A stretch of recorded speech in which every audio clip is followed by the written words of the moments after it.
Malheureusement, nous voyons maintenant le résultat final de l'endoctrinement de gauche dans le système éducatif de ce pays. Et n'oubliez pas, quand on regarde les recherches, si cela ne tenait qu'aux enseignants, nous aurions un gouvernement écologiste après la prochaine élection, ce qui montre à quel point tout cela est biaisé et non représentatif. Et malheureusement, nous nous retrouvons en tant que pays dans une situation où l'intolérance de gauche règne.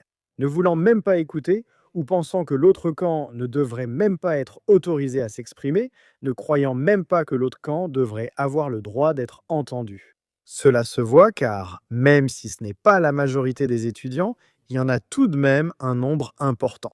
35% des étudiants pensent que les politiciens réformistes ne devraient même pas être autorisés à s'exprimer sur un campus universitaire. Et ce qui est inquiétant, c'est que seulement 18% des étudiants soutiennent désormais que tous les partis politiques puissent s'exprimer sur le campus. Donc je pense que cela montre un soutien assez inquiétant à la censure.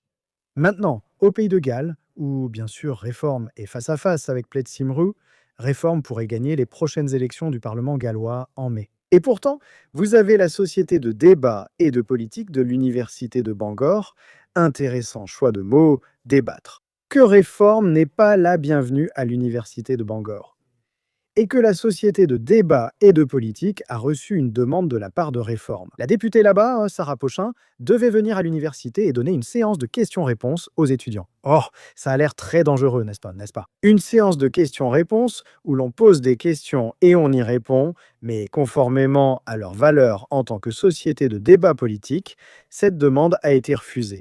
Et donc, vous avez vu des personnes comme Zia Youssef réagir à quel point tout cela est insensé.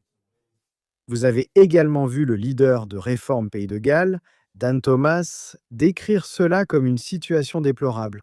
Claire Powell, encore une fois, souligne à quel point la situation est absurde, ridicule, assez triste et dangereuse. Quand on y pense, c'est vraiment le cas.